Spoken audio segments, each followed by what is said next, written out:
এটাই মনে হয় সেই মইনুলের বাড়ি। চল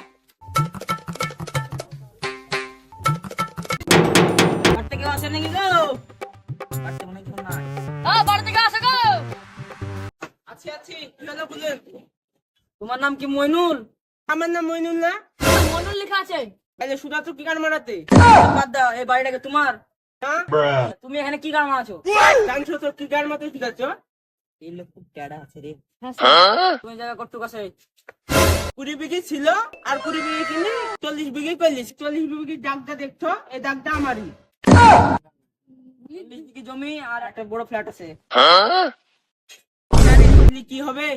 ও কিছুই না, তোমার নামে একটা ঘর এসেছিল তো তাই ইনকোয়ারি করে বেড়াচ্ছি। সরো সরো সরো, এদিকে আমার বাড়ি, এদিকে।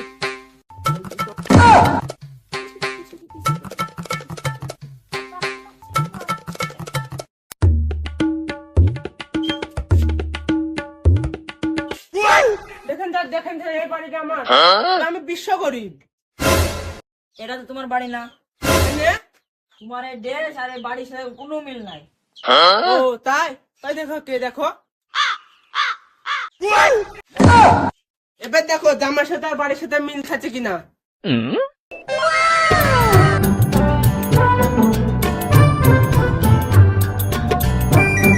হ্যাঁ এবার ঠিক আছে।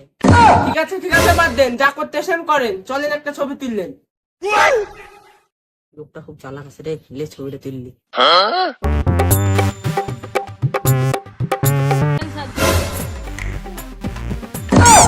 হ্যাঁ তোমারও 40 বিঘি জমি। ওই জমি স্যার আমার না, ওর। তাহলে বাড়ি টাকার? যে বানিয়েছে তার। হ্যাঁ ঠিক আছে। ওরা কি জানে এই জমিটা আমার, এই ঘরটা আমার। বাচ্চারা কি জানে আমার বিষয়ে? খেপাটা বুঝতে পারলো না, এবারে আমারটা।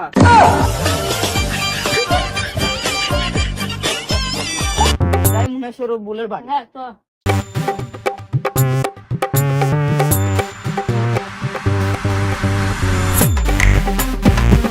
বাড়ি থেকে আসো নাকি গো?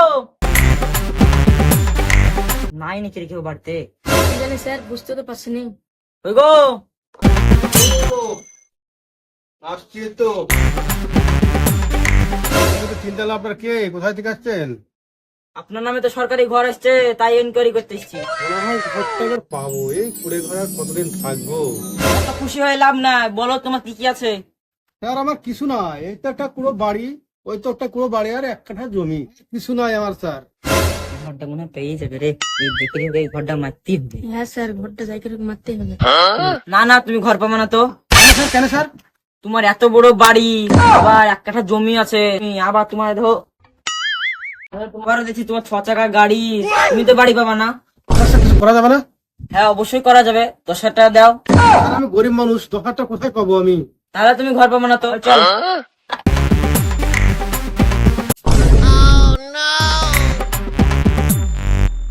এখনকার মানুষ বিশাল চালাক হয়ে গেছে বলো। হ্যাঁ স্যার। এখনকার মানুষ বুঝতে পারছে যে আমরা ঘরের ইনকোয়ারি করতে আসছি, ঠিক আছে। তাহলে আমাদেরকে অন্য একটা পদ্ধতি অবলম্বন করতে হবে। চলো দেখতে হবে। এটাই মনে হয় সে মামুনের বাড়ি। হ্যাঁ স্যার। ওগুলো আসছে শুট প্যান্ট পরি ইনকোয়ারি করতে এসছে নাকি? বাড়ি মনে হয় পাবো।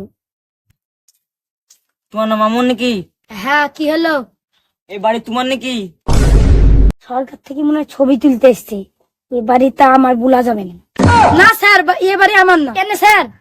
ও কিছুই না, আমরা জিও কোম্পানির লোক থেকে এসেছি তো, আপনার বাড়িতে একটা জিও টাওয়ার লাগাতাম, আপনার যদি ছাদ থাকতো তাই এসেছিলাম। আপনারা তো জিও কোম্পানির লোক না, আপনারা ঘর দেখতে এসছেন, ঘরের ছবি তুলতে এসছেন। সরকারি কর্মচারী আপনারা।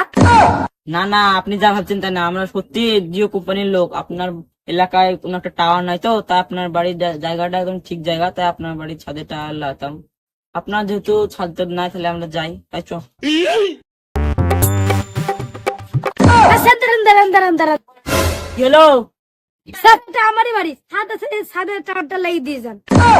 এখনই বললেন এই বাড়ি আপনার না, আবার এখনই বলছেন এই বাড়ি আপনার। আমি ভাবছিলাম সরকার থেকে এসেছেন ঘরের ছবি তুলতে, এখন আমি মিথ্যে কথা বলছিলাম। এটা আমারই বাড়ি। কংগ্রেচুলেশন, আপনার ঘরটা কাটা গেল সরকারের ইনকোয়ারির লোক। তাহলে ছাদটা ফাঁকা রাখেন, পরে জিওর কোম্পানির লোক এসে টাওয়ারটা বসে দিন। ভালোই গোল খাইলো সরকারের লোক আসি। ঠিক প্রায় ভালোই কাজ হয়েছে বুঝলেন। হ্যাঁ স্যার। আর একটা বাড়িতে যাই এরকমই ট্রিক মারবো। হ্যাঁ স্যার। যেমন সেই সাদ্দামেরই বাড়ি। ওই গো বাড়িতে কেউ আছো নাকি গো? কি হলো? ও তোমার নাম সাদ্দাম? হ্যাঁ কেন কি হলো? বাড়িটা কার? আমার ওইটা আমার এটা আমার কেন কি হলো? কংগ্রেচুলেশন। আপনার নামটা আপনি তো ঘর পাবেন, আপনি ছাড়া কে ঘর পাবে? আপনার নামটা কনফার্ম। চলো চলেন স্যার। একটা শাড়ি চেয়ে এবার মধ্যে 2 তলাটাও হয়ে যাবে লেগছে।